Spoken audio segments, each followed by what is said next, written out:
میرا خیال میں توقع یہی ہے کہ وہ جمہوریت اور ہیومن رائٹس پہ فوکس کریں گے ہر جگہ دنیا میں. ہم سمجھتے ہیں کہ فرینکلی آئی تھنک ٹرمپ کا اس ٹائم الیکشن جیتنا ایک خوشائن چیز ہے, کیونکہ جس طریقے سے بائیڈن ایڈمنسٹریشن نے جمہوریت کی دھجیاں دنیا میں اڑا دی تھی, جس طریقے سے انہوں نے پیلسٹائن جینوسائیڈ کو سپورٹ صرف نہیں کیا, حصہ بنے اسرائیل کے ساتھ. تو میں سمجھتی ہوں کہ یہ ان کا پاور سے جانا ایک بہت بڑی چیز ہے اور اچھی چیز ہے اس وقت. اب ٹرمپ کی کیا پالیسی رہتی ہے, اور اس سے جب اپنی ان کی اپوائنٹمنٹس ہوں گی, جیسے سیکرٹری آف اسٹیٹ ہوگا, نیشنل سیکیورٹی ایڈوائزر, اس سے چیزیں زیادہ واضح ہوں گی. لیکن ایک چیز تو بالکل واضح ہے کہ ٹرمپ اینٹی امریکن اسٹیبلشمنٹ کا بندہ ہے, اور اس کے ساتھ جو زیادتیاں ہوئیں, 2 اٹیمپٹس ہوئے اس کی لائف پہ, اور کیا کہتے اس کی پیشیاں لگیں, ان پہ کیسز بنے, یہ سارا کچھ جو ہوا ہے یہ ایک ایکسپیرینس ہوتا ہے. تو میں سمجھتی ہوں ان کی جو اینٹی اسٹیبلشمنٹ ویو پوائنٹ ہے وہ اور زیادہ مزید سٹرونگ ہوگا, جس سے پوری دنیا میں فائدہ ہوگا میرا خیال. لیکن یہ جو ایک تاثر ہے کہ ٹرمپ جو ہیں اگر پاکستان میں کسی کو جانتے ہیں تو وہ صرف خان صاحب ہیں, تو آپ کیا سمجھتے ہیں کہ کیا ڈونلڈ ٹرمپ عمران خان کی رہائی کے لیے کوئی کردار ادا کر سکتے ہیں؟ دیکھیے میں اس پہ کامنٹ نہیں کرنا چاہوں گی, بٹ یہ بات تو صرف ٹرمپ کے حوالے سے صحیح نہیں ہے, یہ تو دنیا کی کئی لیڈرشپ کئی ممالک میں لوگ جانتے ہیں عمران خان کو, آپ کو پسند آئے یا نہ آئے. ایک ان کی انٹرنیشنل پرسنالٹی ہے, ان کی ایز اے فلانتھروپسٹ ہے, ایز اے اسپورٹس مین ہے, اور اس واسطے ان کی انٹرنیشنلی ہی از نون, ساری دنیا میں ہے پہچان ان کی. اب یہ آپ کو بات پسند آئے یا نہ آئے. اور دوسری بات یہ پی ٹی آئی والے آپ کو بتائیں گے ان کی کیا امیدیں ہیں, بٹ جہاں تک جو سٹیٹمنٹس خان صاحب کی ریلے ہو رہی ہیں اڈیالہ سے, وہ تو کہہ رہے ہیں میں, اور ان کی بہن کی بھی جو ہوئی ہے, اور بالکل صحیح سٹیٹمنٹ ہوئی ہے کہ ہم کسی کے غلام ہیں کہ ہم باہر سے مدد مانگیں, ہمارا آئین ہے, ہمارے قوانین ہیں, ہمیں ان کے مطابق چلنا چاہیے, اور آئین اور کا رول آف لا کی جنگ ہے, اور وہ جنگ ہماری بنتی ہے. اس واسطے میرا خیال میں پرسپیکٹیو تو یہی آ رہا ہے, باقی مجھے نہیں پتا پی ٹی آئی کی لیڈر جو باہر لیڈرشپ ہے. لیکن اس وقت جو سیاسی صورتحال ہے اس میں آپ کیا سمجھتی ہیں, جیسے ہم نے پی ٹی آئی کا ذکر کیا, آپ سمجھتی ہیں کہ پی ٹی آئی کو وہ فائنل کال کی بھی بات کر رہے ہیں, تو کیا پی ٹی آئی کو آپ سمجھتی ہیں کہ اسمبلیوں سے مستعفی ہو جانا چاہیے؟ دیکھیں اس سٹیج پہ مستعفی ہونے کا تو فائدہ کوئی نہیں, کیونکہ ویسے بھی ہر چیز بلڈوز ہو رہی ہے, وہ ہوں یا نہ ہوں. ابھی اسمبلی پوری ہوئی نہیں. اب دیکھیں خیبر پختونخوا کی سیٹیں سینٹ میں خالی ہیں, ریزروڈ سیٹس خالی ہیں. تو ایسے پارلیمان سے جو بھی قوانین ہو رہے ہیں, خاص طور پہ کانسٹیٹیوشنل امینڈمنٹس, ان کی لیگلی کیا حیثیت ہے, یہ میں سمجھتی ہوں ان یہ چیزیں چیلنج ہونی چاہیے عدالتوں میں, خاص طور پہ سپریم کورٹ میں, اور یہ گیو اپ نہیں کرنا چاہیے. لیگل سوالات تو اٹھتے ہیں, اور کافی کیسز آلریڈی ہو گئے. آج میں نے دیکھا ہے فہمیدہ مرزا, مصطفیٰ کھوکر وغیرہ نے بھی ڈالی ہے سپریم کورٹ میں ایک وہ 26 امینڈمنٹ کے پٹیشن, اور اس سے پہلے افراسیاب کھٹک صاحب نے بھی کی ہے, اور بھی ہو رہی ہیں پٹیشنز. تو یہ تو ہوں گی کیونکہ آپ کا پارلیمنٹ انکمپلیٹ ہے لیگلی. لیکن اس وقت جو سروسز چیفز کے حوالے سے ایک قانون منظور ہوا ہے, اس پر بڑی تنقید کی جا رہی ہے. پھر سوالات بھی اٹھ رہے ہیں کہ چلیں اب تو آپ مخالفت جو ہے بعض رہنما سیاسی جماعتوں کے کر رہے ہیں, لیکن پھر یہ بھی مثال دی جا رہی ہے کہ ماضی میں بھی جب آپ کابینہ کا حصہ تھیں تو اس وقت بھی تو باجوہ صاحب کو ایکسٹینشن دی گئی تھی.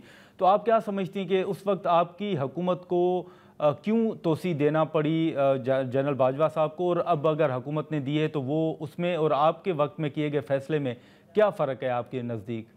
دیکھیں آپ نے ایکسٹینشن کا قانون تو نہیں ہٹایا, ایکسٹینشن کی پروویژن تو نہیں بند کی. ہم تو سوچ رہے تھے کہ اگر کوئی امینڈمنٹ آئے گی آرمی ایکٹ میں تو وہ ہوگا کہ ایکسٹینشنز اب نہیں ہوں گی, اور جگہ بھی نہیں ہوں گی. جہاں تک ہماری کابینہ کا تعلق ہے اس میں بہت سی ڈسکشنز ہوتی تھیں. کئی لوگ ہم میں سے کئی ایسے تھے جو ایکسٹینشنز کے as a matter of principal خلاف تھے. تو ویوز ہم ایکسپریس کر سکتے تھے, ہم نے اپنی ویوز ایکسپریس کی, پھر کابینہ کا ایک فیصلہ ہو گیا سو ہو گیا. As a matter of principle extensions bad, کیونکہ آپ اور لوگوں کو ڈپرائیو کرتے ہیں. باقی یہ ایکسٹینشن کیونکہ آپ نے روکی نہیں, بس اس حد تک میں کہوں گی کہ امید یہ تھی کہ آپ ایکسٹینشنز ختم کر دیں گے اور قانون میں لکھ دیں گے تاکہ کوئی حکومت کسی قسم کی ایکسٹینشن نہ دے. وہ تو ہوا نہیں. باقی آئی ڈونٹ نو کیا امپیکٹ ہوگا, میں نے وہ قانون پوری طرح بھی ایگزامن نہیں کیا. ایک سوال اٹھتا ہے کہ یہ ریٹرو ایکٹیو اپلائی ہوگا کہ نہیں ہوگا. لگتا ہے ہوگا, کیونکہ اس کی کلوز 1-2 کی امینڈمنٹ یہ ہے کہ this shall be deemed to have always been part of the Army Act 1951 یا 56 جو بھی ہے. اگر یہ ہے تو اس کا مطلب it was always there. تو اس کا کیا امپیکٹ ہوگا؟ ٹھیک ہے ڈاکٹر صاحب, اگر اجازت دیں تو یہاں پر ناظرین ایک شارٹ بریک لیتے ہیں اور بریک کے بعد ہم یہیں سے گفتگو کو آگے بڑھاتے ہیں.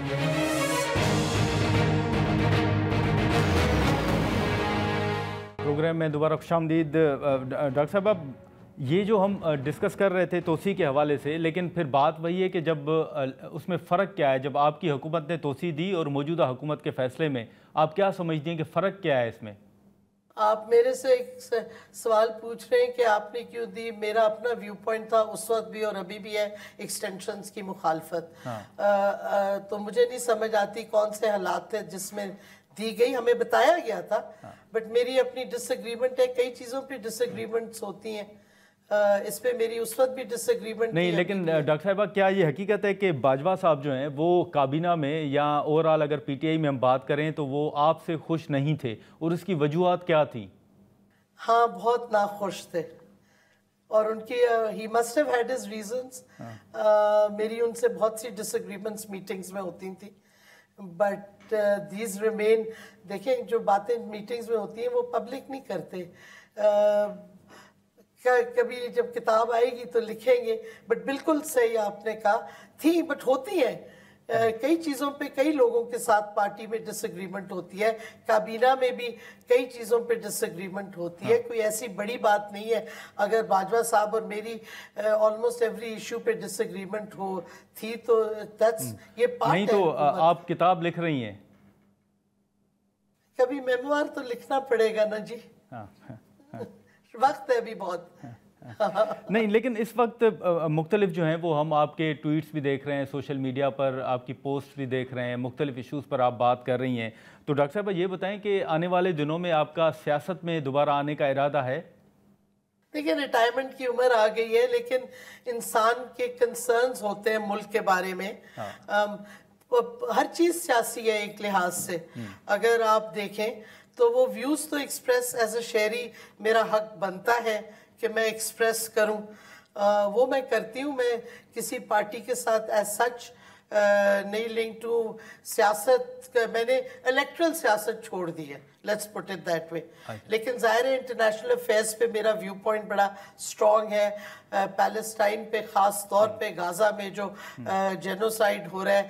امریکہ پہ میرے ویوز بہت پرانے اور وہی ہیں جو پہلے تھے, ابھی بھی ہیں وہی ویوز. تو یہ چیزیں اب یہ باتیں تو کرنی پڑتی ہیں. لیکن ڈاکٹر صاحبہ, اس وقت اگر آپ دیکھیں تو جو قانون سازی ہوئی اس میں مختلف سیاسی جماعتوں کی جانب سے یہ الزامات عائد کیے گئے یا دعویٰ کیا گیا کہ ان کے لوگوں پر دباؤ ہے یا ان کے لوگوں کو اٹھایا جا رہا ہے. تو پھر یہ بھی سوالات اٹھتے ہیں کہ جب آپ کی حکومت تھی اور جب سینٹ کے الیکشن تھے تو اس وقت اپوزیشن کے جو 14 اراکین تھے وہ کم ہو گئے تھے, تو یہ بھی تو ایک تنقید ہوتی ہے. فرینکلی مجھے یاد نہیں کہ اس وقت کیا ہوا تھا, لیکن پرابلم یہ ہے کہ ہمارا انفورس ڈس اپیئرنس کا پرابلم کافی عرصے سے چلا آ رہا ہے. اب یہ آ گیا ہے پولیٹیکل اپوننٹس کے اوپر بھی, تو ایک اویئرنس اس کی بڑھ گئی ہے جو اچھی بات ہے. لیکن یہ انفورس ڈس اپیئرنسز جو ہو رہی ہیں یہ ساری رکنی چاہیے. آپ قانون سازی کریں, آپ عدالتوں میں لوگوں کو پیش کریں اگر انہوں نے کوئی قانون توڑا ہے. لیکن جس طریقے سے یہ ہو رہی ہیں, ہم بھی اس سے گزرے ہیں, میں اور میری بیٹی. جس طریقے سے دروازے توڑے گئے, گھر کے اندر لوگ گھسے, کیا کیا ہوا. تو یہ ایکسیپٹیبل نہیں ہونا چاہیے کسی بھی جمہوری نظام میں، اور جہاں بیسک ہیومن رائٹس یا رول آف لا ہو تو یہ چیزیں نہیں ہونی چاہیے۔ مداری صاحبہ اویئرنیس تو بڑھ رہی ہے، چلیں وہ آپ کی بات ٹھیک ہے، لیکن اب اگر دیکھیں تو سلسلہ جو ہے آپ سمجھتی ہیں کہ سلسلہ رکا ہے؟ اور دوسری بات یہ بتائیے گا کہ آپ کو لاپتہ افراد سے متعلق جو بل تھا اس میں کتنی مشکلات درپیش آئیں اور کن مراحل سے آپ کو گزرنا پڑا؟ نہیں، بالکل نہیں رکا، بڑھتا جا رہا ہے۔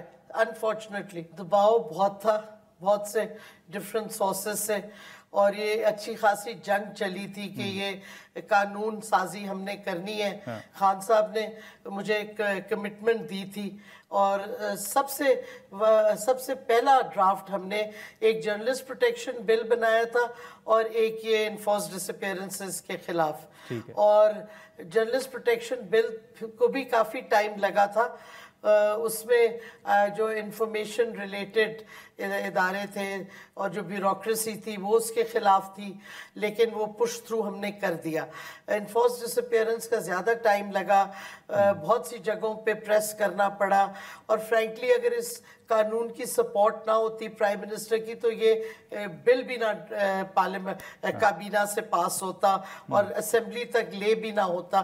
تو یہ چیزیں بڑی مشکل سے 2.5 سال لگے تھے اس بل کو آگے بڑھانے میں، اور انفارچونیٹلی اسمبلی سے پاس ہو کے سینٹ تک نہیں جا پہنچا اور نہیں پاس ہوا۔ آئی ڈونٹ نو اس کے بعد کیا ہوا، ہم تو نہیں تھے۔ لیکن ڈاکٹر صاحبہ آپ نے چلیں پاکستان تحریک انصاف آپ نے چھوڑ تو دی ہے، لیکن ابھی بھی آپ کے دوست ہوں گے وہاں پر، آپ کے رابطے ہوں گے یا بات چیت آبویسلی ہوتی ہوگی۔ یہ جو اختلافات کی خبریں آ رہی ہیں، ایک تو یہ بتائیں کہ ان میں آپ کو کیا نظر آ رہا ہے، کس حد تک صداقت ہے؟ دوسرا یہ ایک تاثر ہے کہ پی ٹی آئی جو ہے وہ وکلا کے حوالے کر دی گئی ہے، اور خود علیمہ خان صاحبہ جو ہیں وہ یہ کہہ رہی ہیں کہ موجودہ قیادت سنجیدہ نہیں ہے عمران خان کو باہر لانے میں۔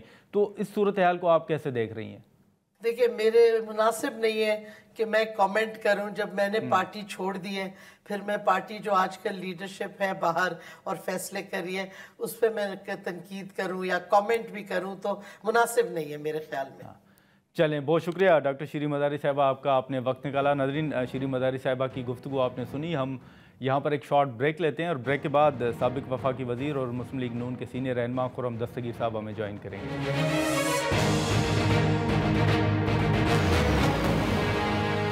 پروگرام میں دوبارہ خوش آمدید ناظرین۔ اس وقت سابق وفاقی وزیر مسلم لیگ نون کے سینئر رہنما خرم دستگیر صاحب ہمارے ساتھ موجود ہیں، ہم ان سے گفتگو کریں گے۔ بہت شکریہ خرم دستگیر صاحب۔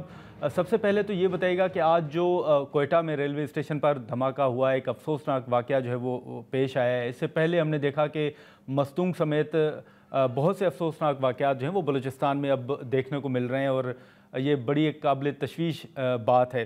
آپ کیا دیکھ رہے ہیں؟ مختلف اقدامات اٹھائے گئے یا وزیر اعلیٰ بلوچستان کی جانب سے کہا گیا کہ بلوچستان میں ملٹری آپریشن کی ضرورت نہیں ہے، تو آپ کیا دیکھ رہے ہیں کہ ان تمام ایشوز پر، خاص طور پر امن و امان کی جو صورتحال ہے، اس کو کنٹرول کرنے کے لیے کیا کیا جا سکتا ہے؟ سب سے پہلے تو ہم سب جو پاکستان کے شہری ہیں اور خیر خواہ ہیں، ہمیں اس خوش فہمی سے باہر آ جانا چاہیے کہ کسی بھی طرح جو دہشت گردی ہے جو کہ 2021 کے بعد سے دوبارہ بڑھنا شروع ہوئی ہے، اس میں کمی آ گئی ہے۔ کچھ ضرور ایک تعطل آتا ہے جس میں ہم سب کمفرٹیبل ہو جاتے ہیں کہ شاید اب معاملہ ٹھیک ہو گیا، لیکن آج کا جو بہت ہی افسوسناک اور پریشان کن واقعہ ہے وہ اس نے ہمیں یاد کرایا ہے کہ پاکستان میں یہ عفریت موجود ہے، اور اس کے اندرونی عوامل بھی ہیں اور اس کے بیرونی عوامل بھی ہیں، جو ہندوستان کی اور دوسرے ممالک کی جو پاکستان کے اندر مستقل در اندازی ہے وہ بھی اپنی جگہ پر قائم ہے، اور دوسرا جو لوکل اب 2021 میں اس وقت کی حکومت نے جو فیصلہ کیا تھا کہ تحریک طالبان پاکستان کو واپس لے کر آنا ہے، اور ایک اب وہاں آپ کہہ سکتے ہیں کہ ایک نیوکلیس موجود ہے دہشت گردی کا کہ خیبر پختونخوا میں، تو یہ جو نتیجہ ہے یہی اشارہ کر رہا ہے کہ ہمیں کیا کرنا ہے۔ ایک تو بلا شبہ جو ہمارے بین الاقوامی طور پر جس سے ہم کہتے ہیں ایسپیوناج ہو رہا ہے، اس کا جو سدباب ہے وہ ہماری انٹیلیجنس ایجنسیز نے کرنا ہے، بہتر نگرانی کے ذریعے، اور اس نگرانی کے جو نتائج ہیں وہ شیئر کر کے جو لوکل لا انفورسمنٹ اتھارٹیز ہیں